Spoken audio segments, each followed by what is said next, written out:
Graças a Deus. Eu quero saudar todos com a paz do Senhor. Amém. Deus seja louvado. Quantos estão felizes com Jesus nessa noite? Abra sua Bíblia, aproveitando que vocês estão em pé. Atos dos Apóstolos, capítulo de número 2. Atos dos Apóstolos, capítulo de número 2. Atos dos Apóstolos, capítulo de número 2, verso 42 em diante. Quantos acharam? Pode dizer amém? Amém. Diz a palavra do Senhor: e perseveraram na doutrina dos apóstolos, e na comunhão, e no partir do pão, e nas orações. Em cada alma havia temor. Muitas maravilhas e sinais se faziam pelos apóstolos. Todos os que criam estavam juntos e tinham tudo em comum. Vendiam suas propriedades e fazendas e repartiam com todos segundo cada um tinha necessidade. E perseverando unânime todos os dias no templo, e partindo o pão em casa, comiam juntos com alegria e singeleza de coração, louvando a Deus e caindo na graça de todo o povo. Quero ler o restante do versículo com toda a igreja. E todos os dias acrescentava o Senhor à igreja aqueles que se haviam de salvar. Palavra do Senhor, graças a Deus. Podeis tomar assento, meus queridos irmãos. Obrigado, Deus. Quero agradecer a Deus pela oportunidade a qual o Senhor Deus me concede nesta noite de estar aqui junto com os irmãos. Sou grato ao meu Deus pelo dom da vida, pelo privilégio da salvação. Sou grato a Deus pelo ministério que Deus tem entregado e otorgado em nossas mãos. Agradeço a Deus pela vida da minha família, minha esposa, meus filhos. Agradeço a Deus pela minha família também que está aqui, meu pai, minha mãe, meu irmão Adriano, minha irmã, meu cunhado, todos. Sou grato a Deus pela vida do pastor presidente, pastor Mário Saqueto, que Deus abençoe. Pastor desta congregação, pastor Antônio Santana, Deus abençoe. Pastor Raimundo, os demais pastores deste ministério, pastores de São Paulo que se faz presente. Sou grato a Deus pela vida de cada um dos irmãos que não me conhecem. Eu tenho uma história junto com essa igreja e por isso eu me sinto imensamente honrado e privilegiado por Deus para estar aqui nesta noite. Não somente para ministrar, mas pelo privilégio de poder estar congregando e cooperando junto com os irmãos, porque eu sou nascido nessa igreja, sou batizado nesse ministério. Aqui eu preguei a minha primeira pregação. Aqui eu tomei conta do primeiro grupo de jovens. E aqui fez uma parte muito grande da minha história. Aqui eu tive muitos acertos, tive muitos erros também, né, pastor? E quando a gente está naquela afã, naquela febre de novo convertido, muitas das vezes a gente erra bastante. Na intenção de acertar, a gente erra bastante. E o pastor, nessa hora, com muito amor, com muito cuidado, ele vai, nos ajuda, estende a mão. Aqui eu recebi uma das primeiras mensagens proféticas da minha vida. Eu me lembro um dia que eu trouxe uma saudação aqui, uma das primeiras. E o pastor Raimundo olhou para mim e falou assim: esse vai ser um pregador da palavra de Deus. Você lembra disso, pastor? E graças a Deus hoje estamos aqui cumprindo, né, aquilo que o servo de Deus profetizou e a vontade de Deus para nossas vidas. Se eu fosse externar aqui meu agradecimento, meu sentimento público, eu gastaria o tempo inteiro da mensagem aqui, porque eu sou grato a Deus pela vida de cada um dos irmãos que fizeram parte da minha história, que fazem parte desse ministério. 30 anos, deixo meus parabéns aos pastores, a confirmação que Deus tem aprovado essa obra e até aqui Deus tem sustentado os irmãos com braço de fé, com força. E os irmãos continuem nesta força, os organizadores deste trabalho, desse evento, que Deus abençoe a cada grupo que louvou, que cantou. Deixo meus parabéns a cada um. Irmão, que solou um hino maravilhoso. Deus abençoe sua vida, seu ministério. Enfim, Deus abençoe a vida de cada um dos irmãos. Quantos desejam ouvir a palavra de Deus essa noite? Diga amém. Glória a Deus. Eu faço um pedido. Aleluia. Se possível for, evite levantar. Eu gostaria que você prestasse bastante atenção. E se não for possível, faça-o discretamente.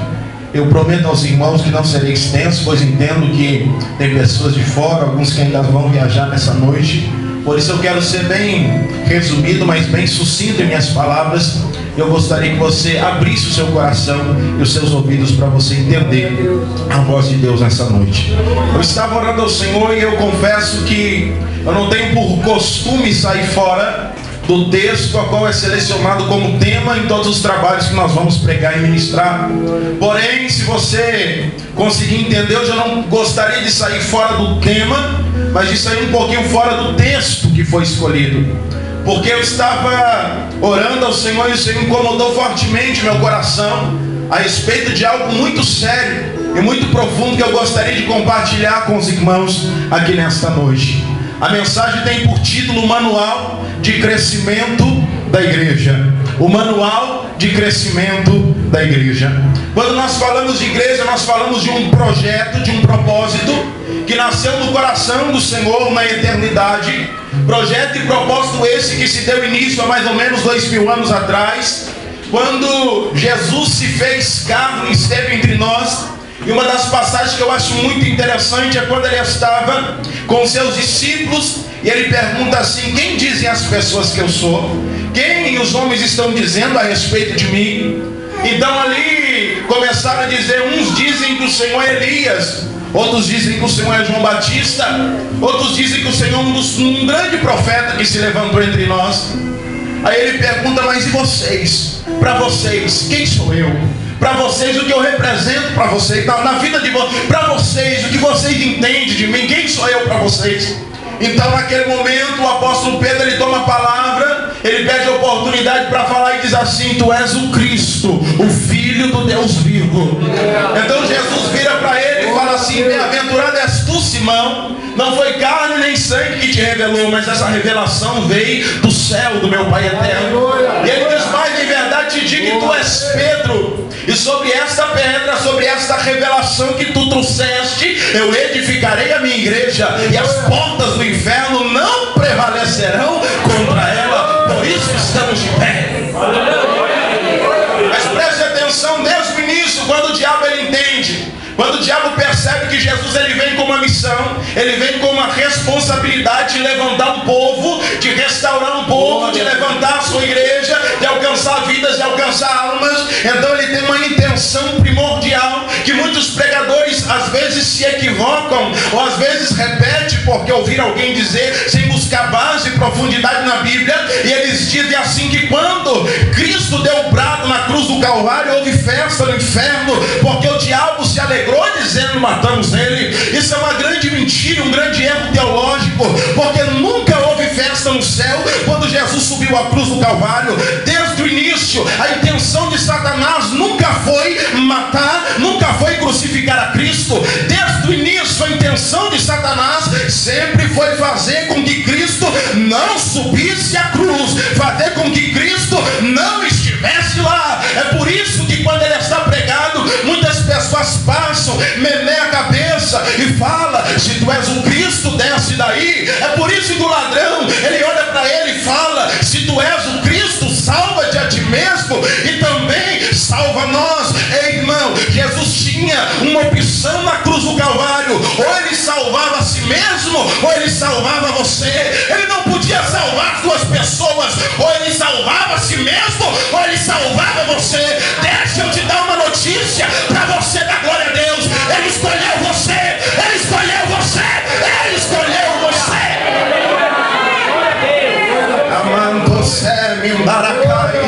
É por isso que após receber a revelação de Pedro, Jesus fala: olha, o Filho do Homem vai ser entregue, e vão açoitá-lo, e vão cuspir nele, e vão matá-lo. Então Pedro, que tinha um carinho, uma afinidade com o mestre, fala: não, Senhor, de forma nenhuma lhe acontecerá isso. E Jesus vira para ele e fala assim: para trás de mim, Satanás, tu que me serve de escândalo. Naquele momento Jesus repreende ele, porque entende que ele estava tentando afastar Jesus da cruz. O diabo sempre tentou fazer Jesus desistir da igreja, o diabo sempre tentou fazer Jesus desistir da igreja, mas ele não desistiu da igreja, ele não desistiu de mim, ele não desistiu de você.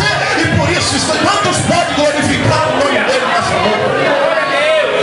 Glória a Deus. Se puder continuar solando, estava gostoso o negócio, viu, meu querido? Obrigado. É Deus. Como o pastor Antônio, o projeto de fazer Cristo desistir da igreja não deu certo. Então agora o diabo ele tem um segundo projeto de tentar fazer a igreja desistir de Jesus. Glória a Jesus. Primeiro ele tenta fazer Jesus desistir da igreja, não dá certo. Então ele muda de estratégia. Ele fala: agora então eu vou fazer a igreja desistir de Jesus. Eu vou fazer a igreja desistir de servir a Jesus. A igreja começa após morte e ressurreição. Ele deixa uma promessa em Atos capítulo 1 e 8: que o povo não se assentasse de Jerusalém até que do alto fosse revestido de poder. Ele disse mais: recebereis a virtude do Espírito Santo que há de vir sobre vós. Semeis testemunha tanto em Jerusalém como a Judeia, toda a Samaria até os confins da terra. Promessa essa que se cumpre em Atos capítulo de número 2, quando a Bíblia fala que estavam orando reunidos no mesmo lugar, e de repente vem um som como de um vento veemente, impetuoso, e sopra dos quatro cantos e sacode aquele cenáculo. E a Bíblia diz que é vista por eles línguas repartidas como que de fogo, que vai descendo e pousando sobre cada um deles. Eles começam a pular, começam a saltar, começam a se alegrar, e chama a atenção da multidão, pois era a festa do Pentecoste. Tinha muita gente em Jerusalém, muito visitante, muitas pessoas de fora vão se afluindo para ver aquilo, vão se afluindo para ver a cena. E uns falam: isso é vinho, isso é mosto, tão embriagado. Então mesmo Pedro, ele toma a palavra e diz: de forma nenhuma, isso aqui que vocês estão vendo, isso não é vinho, isso não é pinga, não é cachaça, isso não é embriaguez, não, não, não. E isso é o que foi profetizado pelo profeta Joel: e há de ser nos últimos dias de Deus, derramarei do meu espírito sobre toda a carne. Vossos filhos e vossas filhas profetizarão, vossos jovens terão visões e vossos velhos sonharão sonhos. Isso é o que Deus prometeu para nós. E Pedro começa a pregar, e o Espírito Santo começa a trabalhar, e numa pregação que não durou mais de 15 minutos, a Bíblia diz que mais de 3.000 almas se rendem aos pés do Senhor Jesus, e Cristo está assinando embaixo com sangue, dizendo assim: essa é a minha igreja, essa é a minha igreja, essa é a minha igreja. Quantos podem adorar o nome de Deus?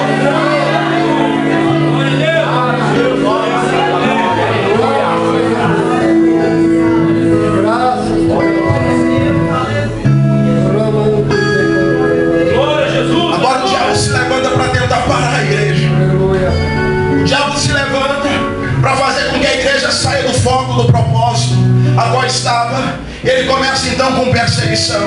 Ele começa então a perseguir a igreja por intermédio de Estevão, que foi o primeiro mártir, morreu ali apedrejado. Depois se levanta Saulo de Tarso e outras pessoas, e a igreja passa a se dispersar, mas ela não vai muda, não vai calada.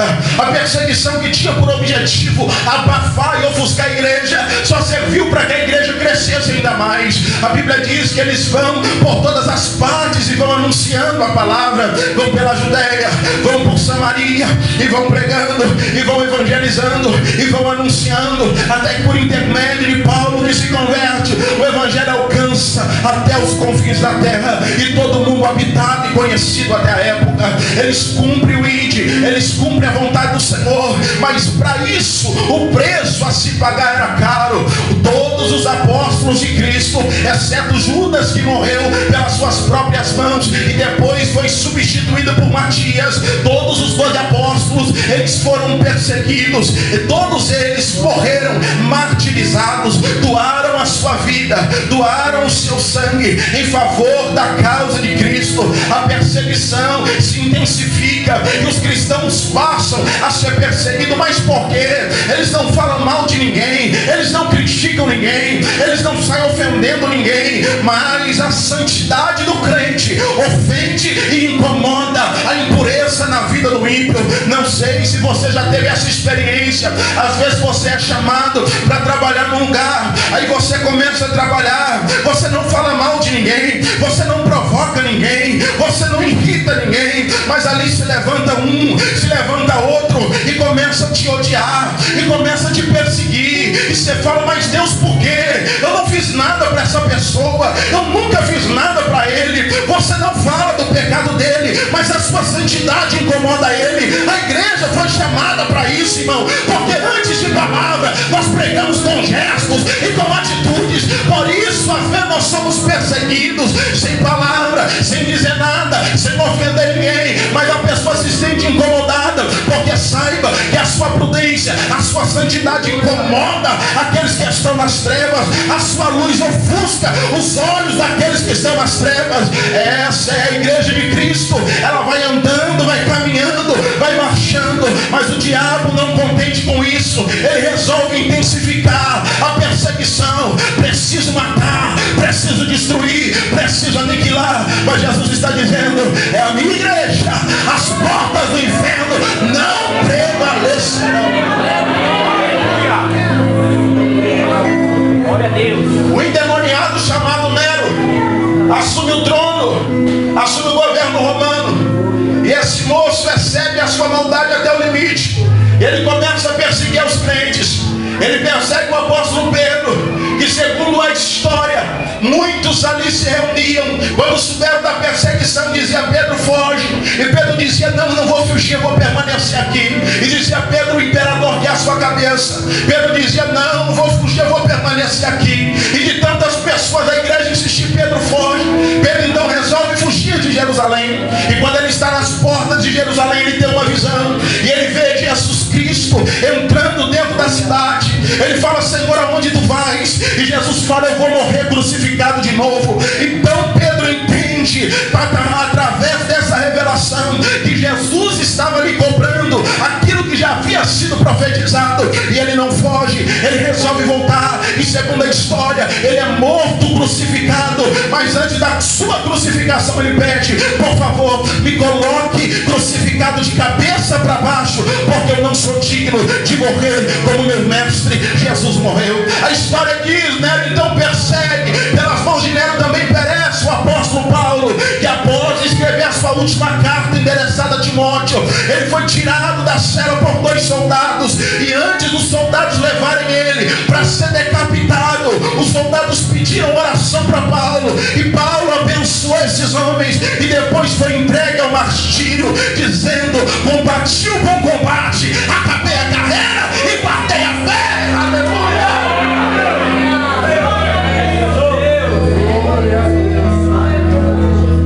Vários outros imperadores se levantam, e a perseguição se intensifica. Os crentes passam a ser mortos por prazer da população, por prazer do imperador, que quando olha que os crentes não prestam culto ao imperador, ficam incomodados, porque os crentes chamam um ao outro de irmão, e disseram que cometíamos incesto, porque o crente beijava os irmãos no rosto em ósculo santo, e dizia que havia no meio dos crentes promiscuidade sexual, porque os crentes se encontravam pelas madrugadas nas cavernas, porque não tinham liberdade religiosa, e diziam que ali eles estavam praticando obras ocultas, porque os crentes celebravam o corpo e o sangue de Cristo. Então diziam que eles estavam praticando canibalismo e vão perseguindo. Determinado imperador incendeia Roma, e depois coloca a culpa nos crentes, e passa a perseguir, passa a matar. Muitos são jogados no Coliseu Romano, muitos são jogados para ser mortos por gladiadores, muitos são jogados para ser devorados pelas feras. E a história conta que eles entraram de mãos levantadas, dizendo: só o Senhor é Deus, digno é Jesus de Nazaré.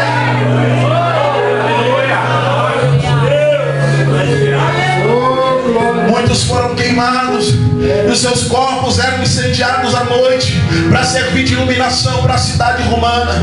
Muitos foram perseguidos ao extremo, mas quanto mais caía sangue de crente na terra, mais a igreja crescia. Quanto mais se matava crente, mais a igreja crescia. Quanto mais o diabo perseguia os crentes, mais a igreja crescia. O diabo dizia: vou matar, vou roubar, vou destruir. Jesus dizia: eu ressuscito, eu reconstruo, eu restituo de novo.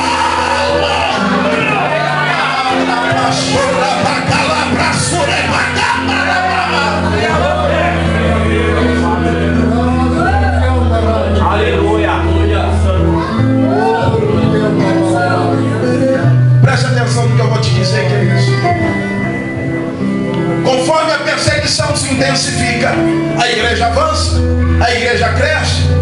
Porque diga-se de passagem que a perseguição nos torna mais crentes. No Brasil não tem perseguição religiosa ao povo de Deus, muito pouco ou quase inexistente.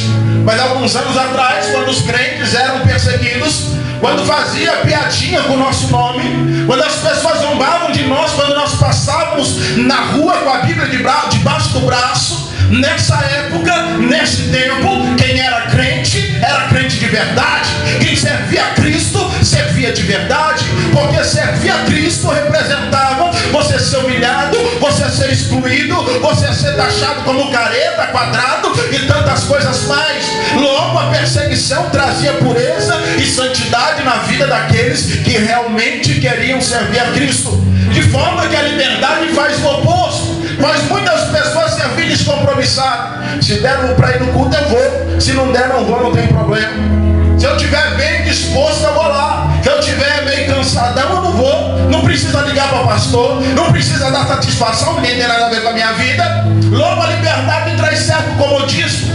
E o diabo, então, ele percebendo aquilo que ele estava fazendo, ele percebendo a sua forma de agir, a sua forma de trabalhar, ele resolve então mudar de estratégia.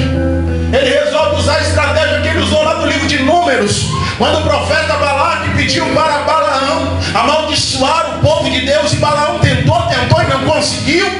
Então, após isso, Balaão chamou Balaque e falou o seguinte: é um negócio, eu não consigo amaldiçoar esse povo, mas faz o seguinte: se eu não consigo prevalecer contra ele, vamos nos infiltrar no meio deles e vamos contaminá-los. Ele dá conselho a Balaque, que então contrata prostitutas, e o culto a Baal entra no meio de Israel e ele contamina o povo de Deus. Satanás então percebe que a foto dele já estava estampada, o retrato dele já estava bem escrito. Quem é ele? É o perseguidor da igreja. Quem é ele? É o bicho vermelho de chifre com tridente na mão, de rabo. Quem é ele? É aquele que mata, é aquele que cutuca, é aquele que destrói, é aquele que persegue até a morte. Ele fala assim: a minha imagem já está pintada, o meu retrato já está feito, agora eu vou mudar de estratégia. Quem que os crentes querem? Liberdade. Vamos dar liberdade para eles. Quem que eles querem? Eles querem poder servir ao Deus dele. Vamos deixar então, e vamos tirar essa veste, vamos tirar essa fantasia desse monstro ruim, desse monstro mau, e vamos colocar a nossa fantasia de anjo de luz de novo, e vamos nos infiltrar no meio deles. Aí nós vamos conseguir destruir a igreja. Ele entende que os crentes já estavam acostumados a enxergar o diabo somente como aquela figura feia de chifre. Ele entende que os crentes já estavam acostumados a ver Cristo somente no pecado obsceno, naquela coisa demoníaca. Então o diabo começa a se infiltrar no meio. No ano de 313 depois de Cristo, por intermédio de Constantino, que decreta o edito de Milão, concedendo liberdade religiosa aos crentes, muitas pessoas se convertem. No ano de 380 depois de Cristo, o cristianismo se torna a religião oficial de Roma. Agora tem senador que é crente, tem governador que é crente. Agora muitos se convertem porque os crentes começam a gozar de regalias no palácio. Os bispos começam a ter certas ajudas financeiras do governo, e agora todo mundo quer servir a Cristo, todo mundo quer servir a Deus. E o diabo então começa a se infiltrar, e ele muda de tática, muda de estratégia. Vou contaminar a igreja. O tempo vai passando, devagarzinho, adoração a santos. O tempo vai passando, devagarzinho, adoração a Maria. O tempo vai passando, devagarzinho, ele vai batismo de criança. O tempo vai passando, devagarzinho, agora ele vai colocando doutrina do purgatório. O tempo vai passando, devagarzinho, ele vai descaracterizando a igreja. Ele vai manchando, porque ele sabe muitas das vezes que nós conseguimos enxergar o pecado quando a gente encontra um bêbado na rua. Qual o pecado do bêbado? Destruir o seu próprio corpo. Mas a gente não consegue enxergar o pecado quando nós, nas nossas festas, comemos e nos entregamos à glutonaria até passar mal. A gente consegue enxergar o pecado muitas das vezes numa pessoa que cometeu adultério, mas nos divertimos com o pecado nas novelas que assistimos dentro de nossa casa. Nós conseguimos enxergar o pecado no ladrão que mata, que rouba, mas gostamos de filme que tem morte, que tem violência, que tem esse tipo de coisa. A gente consegue enxergar o pecado no macumbeiro que faz a sua obra das trevas para destruir pessoas, mas não conseguimos enxergar o pecado naqueles que não vigiam e acabam lançando maldição e amaldiçoando pessoas que são imagem e semelhança de Deus. Ele descobre o manual de crescimento da igreja. Ele vai lá em Atos capítulo de número 2: e perseveravam na doutrina dos apóstolos, na comunhão, no partir do pão e nas orações. E ele fala: achei a receita para destruir a igreja. Repita comigo: e perseveravam. Mais forte: perseveravam na doutrina dos apóstolos. O diabo, quando ele passa a se infiltrar, ele começa a agir sorrateiramente, e ele tenta desestabilizar ou quebrar os paradigmas, os pilares que sustentam e que dá crescimento à igreja. O primeiro pilar, a qual a Bíblia está chamando de doutrina dos apóstolos. O ensinamento que os apóstolos traziam, o ensinamento que eles traziam ao povo. Havia uma comunhão, havia uma concordância. Eles eram unânimes em reconhecer Jesus como Filho de Deus, o Espírito Santo como pessoa da Trindade. Eles eram unânimes naquilo que eles pregavam, naquilo que eles acreditavam. Então o diabo diz assim: vou destruir, vou partir. Aí os apóstolos, agora pastor Antônio Santana, passam a não mais falar a mesma língua. Os apóstolos agora, meu querido irmão Diácono Damião, começam a não se concordarem mais. Porque um prega que a libertação vem através do sangue de Cristo. O outro apóstolo fala que a libertação vem através do culto de libertação. O outro fala que a libertação vem através da campanha dos 7 dias. O outro fala que é dos mergulhos de Naamã. O outro fala que é dos 21 dias de Daniel. O outro fala que é de 40 dias do monte. E as pessoas ficam se perguntando: mas quem está certo? Quem está com a razão? Porque um fala que a mulher tem que usar saia, o outro fala que pode usar calça comprida, um fala que pode assistir televisão, o outro fala que não pode. Um fala que só de você vir na igreja tá bom, o outro fala que se você não dizimar, não ofertar, então não vale nada. E as pessoas ficam perdidas. As pessoas vão escutando: mas quem está certo? Mas quem está com a razão? Mas que doutrina que eu sigo? Mas que Deus está parecendo meio confuso, não consigo entender direito os seus caminhos, o que Ele quer de mim, o que Ele pede de mim. Um fala que é assim, outro fala que é assado. E quando o diabo parte, quebra a doutrina dos apóstolos, ele consegue pisar no crescimento da igreja. Segunda coisa, diz a Bíblia, na comunhão. Repita comigo: comunhão. Quando eu falo de comunhão, eu me lembro daquela expressão que o apóstolo Paulo usa em 1 Coríntios capítulo 12, versículo 12 em diante, quando ele compara a igreja ao corpo de Cristo. Ele começa a dizer que somos membros de Cristo. Um é orelha, outro é pé, o outro é mão. Ele disse: se a orelha disser, porque não sou olho, não sou do corpo, não será por causa disso do corpo. Ele está falando a respeito da necessidade de preenchimento de vazio que nós temos e da capacidade de nos relacionarmos mutuamente uns com os outros. Quando Jesus ele vai ensinar os discípulos que falam assim: Senhor, nos ensina a orar. Ele fala assim: vocês querem que eu ensine vocês a orar? Então tá bom. Quando vocês orar, vocês vão orar assim: Pai Nosso.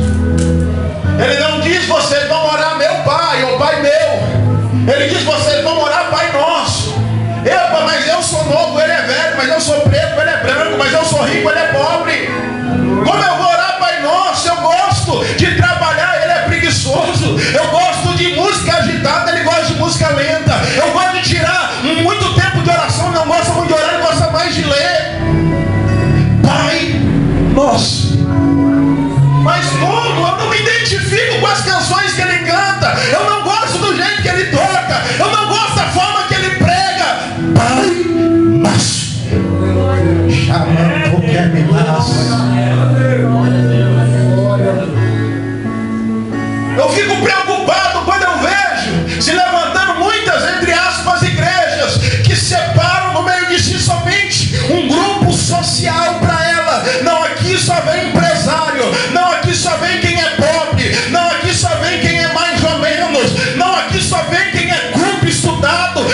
faculdade, aqui só vem pessoa que é dona de empresa, pessoa assim, pessoa assada. Irmão, um dos grandes mistérios da igreja está na comunhão. Eu sou diferente de você, tenho uma cultura diferente, criação diferente, mas eu te amo, pois somos filhos do mesmo Pai.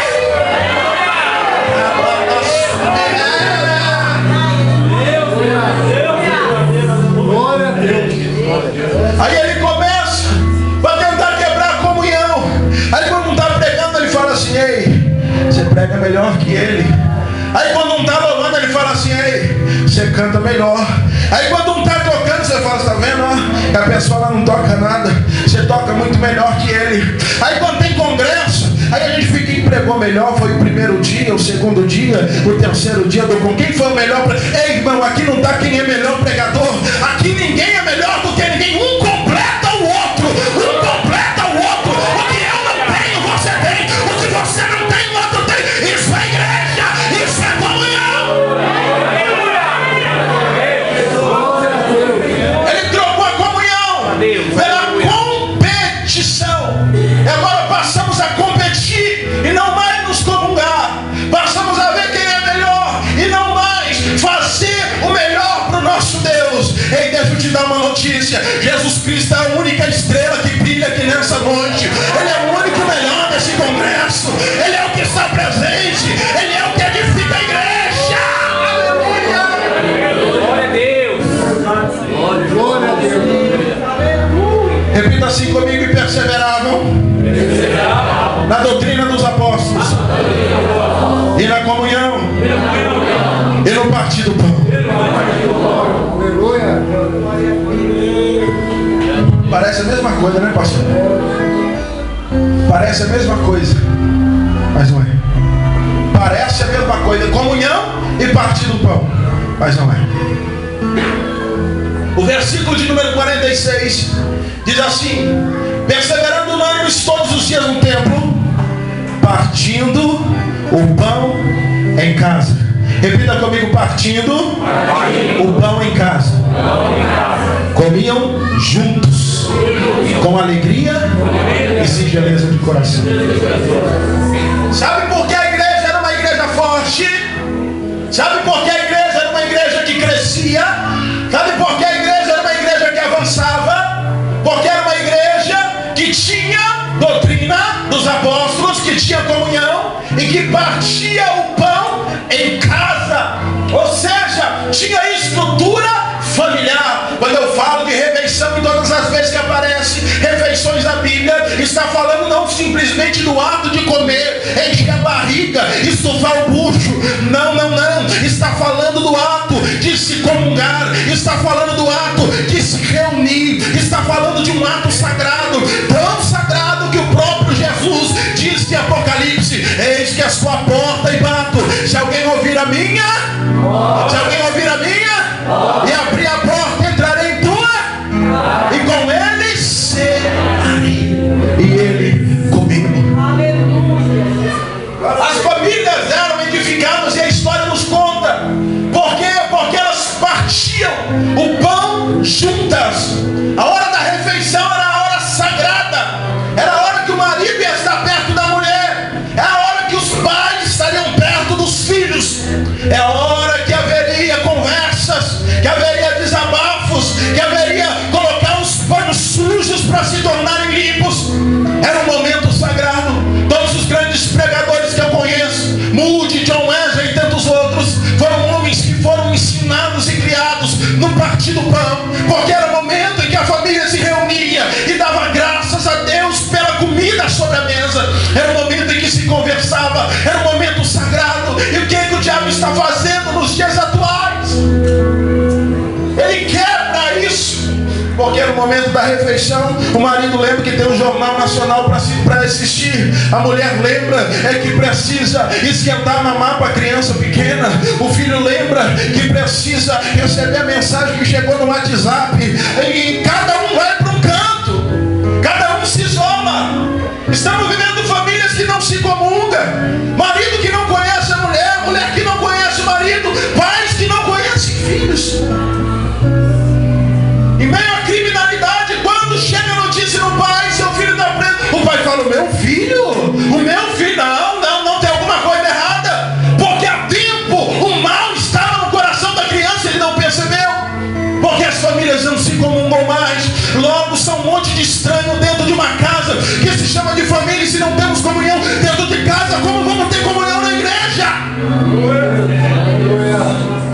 Quando tentamos contornar isso, gera problema, pastor Mário, porque o marido não conversa com a esposa em casa e quando quer conversar com a irmã na igreja dá problema, porque os pais não conversam com o filho, não dá atenção para o filho dentro de casa, aí vai dar atenção para outro jovem na igreja, o filho vai ficar enciumado porque meu pai se preocupa com ele, não se preocupa comigo, abraça ele, não me abraça, se comunga com ele, não se comunga comigo, então o diabo quebra, não vão partir o pão mais, cada um vai para um canto, cada um vai para um cômodo, quanto maior a casa melhor, quanto mais cômodos melhor. Ei, deixa eu te dar uma notícia, Satanás, Jesus vai restaurar a sua igreja, vai restaurar o seu povo, você vai partir o pão em casa, juntos.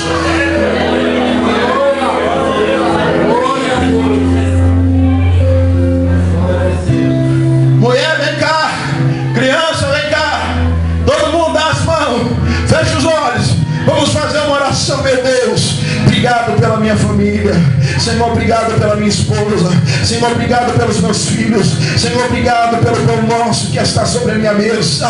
Deus vai restaurar isso. Se você acredita nessa promessa, levanta a mão e dê glória a Deus.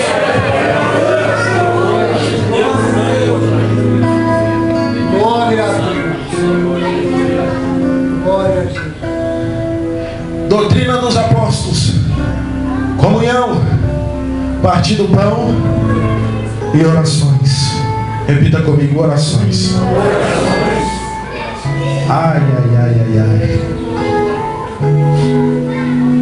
Será que a gente precisa falar alguma coisa?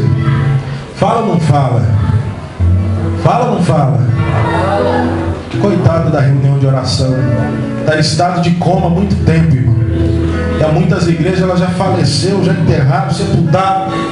Diga-se de passagem que ela já foi criada por causa da negligência da oração do culto. Porque antigamente não tinha reunião de oração. Antigamente as orações eram antes do culto. Todo mundo chegava, dobrava o joelho e ia orando. Todo mundo chegava, dobrava o joelho e ia orando. Mas o que aconteceu? Que hora começa o culto? 7h30. Oração é de que hora? Que hora? Das 7h30 às 8. Então chega às 8. Por que a gente corre tanto? Às vezes eu não critico muito a igreja, pastores muito dignos, homens de Deus, porque nós somos culpados. Nós pregadores, pastores, às vezes somos culpados. Sabe por quê? Porque a gente sempre fala assim: ei, irmão, você tem que pagar o preço, paga o preço da oração. Pagar o preço é coisa ruim, tem que se esforçar, tem que sacrificar, irmão, ei, vem orar. E a gente maquiou a velha reunião de oração com uma cara tão feia que todo mundo corre dela. A gente colocou tempo. Tem que ser tantas, senão não tá bom. Tem que ser tantas horas, tantos minutos, senão não serve, senão não presta. E todo mundo corre da oração porque entende a oração como algo ruim, porque entende a oração como algo cansativo, porque entende a oração como algo simplesmente de sacrifício e não a oração como privilégio de conversar com Deus. Sabe o que é você querer orar e você não conseguir? Você sabe o que é você querer orar e você não conseguir orar? Eu me lembro quando eu era novo convertido, que eu fui trabalhar numa cidade fora, vizinha, e lá morava em alojamento com outros homens, e ali dormia 3 no quarto. Cada um dormia com um radinho na cabeceira da cama, sintonizado numa rádio diferente. E os infelizes deitavam e dormiam. E eu falava: para que essa porcaria desse rádio ligado, vocês estão dormindo? E cada um sintonizava numa rádio diferente. Eu acordava de madrugada, pastor, querendo orar. Eu me lembro que eu colocava as minhas duas mãos sobre os meus ouvidos. Eu começava a falar com Deus: Deus, me ajuda a vencer isso. Eu quero estar perto do Senhor, eu quero estar próximo de Deus. A oração nos faz chegar mais perto do Senhor. A oração é a razão de tudo, é o sentido de tudo. Antes de eu estudar a Bíblia, não estudei na faculdade de oração aqui pertinho, porque todos os dias, quando eu estava desempregado, 5 horas da manhã, eu estava numa determinada igreja que tinha uma irmãzinha lá, de idade, mas todo dia 5 horas da manhã ela estava lá orando, às vezes sozinha no cantinho da porta, e com ela eu aprendi o valor de conversar com Deus, com ela eu aprendi o valor de falar aquilo que está no meu coração para o Deus Todo-Poderoso. Consequência, quando a igreja não ora, a igreja não está perto do Senhor, nossas orações são distantes, nossas orações são incrédulas, nossas orações estão distantes de alcançar o coração de Deus. A gente olha no livro dos Salmos, encontra os salmistas tendo uma liberdade muito grande para falar com o Senhor, porque eram pessoas acostumadas a orar, acostumadas a falar com Deus Todo-Poderoso. Deixa eu te dizer uma coisa, irmão, o diabo faz de tudo, para você se afastar da oração, mas se não tiver oração, a igreja não vai, a igreja não cresce, a igreja não avança. E hoje Deus te trouxe aqui para restaurar isso na sua vida. Você pode adorar o nome. Porque quando eu dobro meu joelho para orar, é a hora que o celular toca. Quando eu dobro meu joelho para orar, é a hora que alguém me chama lá fora do portão. Quando eu dobro meu joelho para orar, é a hora que eu lembro que eu não fiz aquilo que eu deveria ter feito. Quando eu dobro meu joelho para orar, é a hora que vem muitas coisas. Então eu falo: Deus, dá licencinha, volto já. E o diabo me faz esquecer que eu estava em oração e que eu precisava retornar para a oração. Ele mata, ele aniquila. Crente que não ora é crente vazio. Crente que não ora é crente desprovido de graça, desprovido de poder.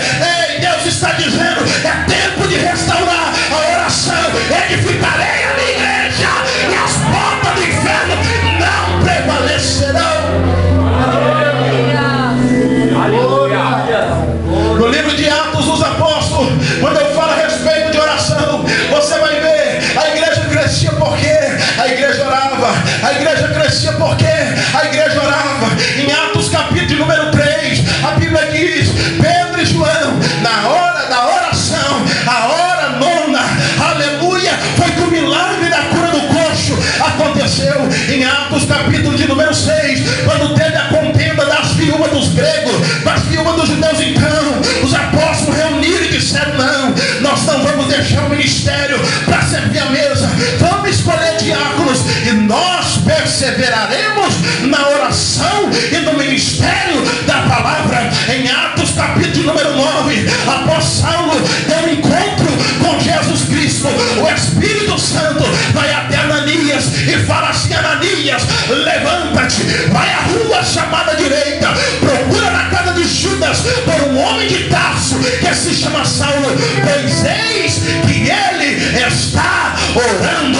A Bíblia diz em Atos capítulo 16, versículo 16, quando Paulo e Silas estavam indo à hora da oração, então se levanta uma jovem endemoniada. Paulo repreende o espírito maligno, aquela jovem é liberta, são colocados na praça, açoitados, afligidos, jogados no cárceres, abandonado, esquecido. Versículo 25, perto da meia-noite, Paulo e Silas oravam e cantavam hinos de louvores ao nosso Deus. Deus vai restaurar a oração. Levanta a mão e adora o nome desse Deus.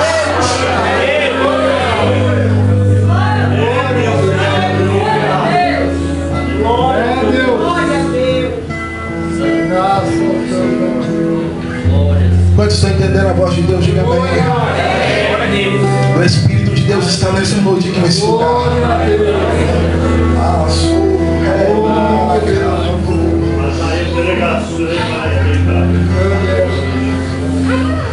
O diabo, ele pega o manual do crescimento da igreja e ele tenta descaracterizar, ele tenta travar, ele tenta frear, ele começa a tentar partir a doutrina, tentar estragar a comunhão, desfazer o partir do pão, tentar aniquilar a oração, porque ele sabe, se isso não acontecer, a igreja não vai, a igreja não avança.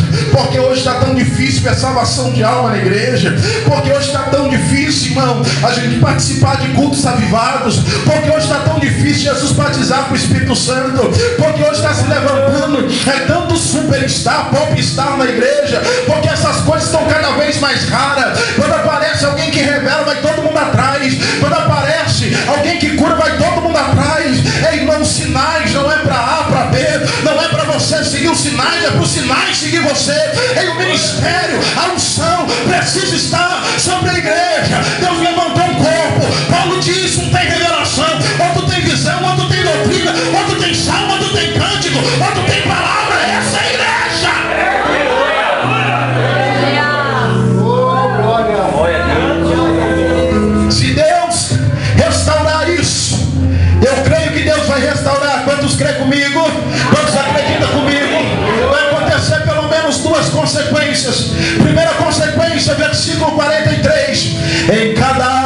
havia temor, e muitas maravilhas e sinais se faziam pelos apóstolos. Diga graças a Deus. Versículo de número 47, parte B do versículo. E todos os dias acrescentava o Senhor à igreja aqueles que se haviam de salvar. Sabe o que é isso? Culto na segunda-feira, hein? Quero levantar minha mão para aceitar Jesus. Culto na terça-feira, a gente aceitando Jesus. Culto na quarta-feira, a gente aceitando Jesus. Culto na quinta-feira, a gente aceitando Jesus. Culto na sexta-feira, pessoas se rendendo a Jesus. Culto no sábado, pessoas se convertendo a Jesus. Culto no domingo, Jesus salvando a alma. Essa é a sua igreja, a igreja que cresce, a igreja que vai, a igreja que avança. Quem faz parte dessa igreja, levanta a mão e dá glória para o nome do Senhor. Se coloca de pé nessa noite em nome de Jesus. Grande é o Senhor dos Exércitos. Ele tenta parar a igreja, ele tenta aniquilar a igreja, ele tenta fazer com que a igreja venha parar, venha estagnar. Mas daqui o manual de crescimento da igreja, daqui aquilo que faz a igreja avançar, daquilo que faz a igreja crescer. Ei, irmão, persevera na doutrina dos apóstolos, não cai em conto de fada. Enquanto da carochinha não está aqui, a doutrina de Jesus está aqui, a doutrina dos apóstolos autêntica está aqui, verdadeira. Não precisa morrer de porta em porta, não precisa bater pedindo oração para a irmã que revela. Não precisa. Está aqui, é palavra. Dá a mão para a pessoa que está do seu lado em nome de Jesus.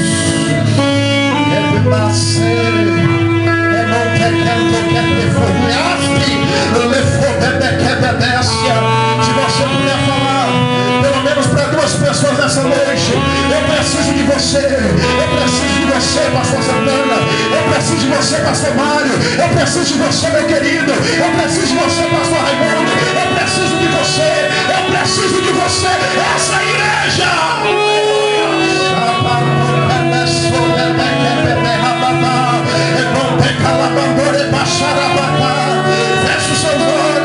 Feche os seus olhos agora, é Jesus. É como partindo do pão, as gerações, Deus restaura.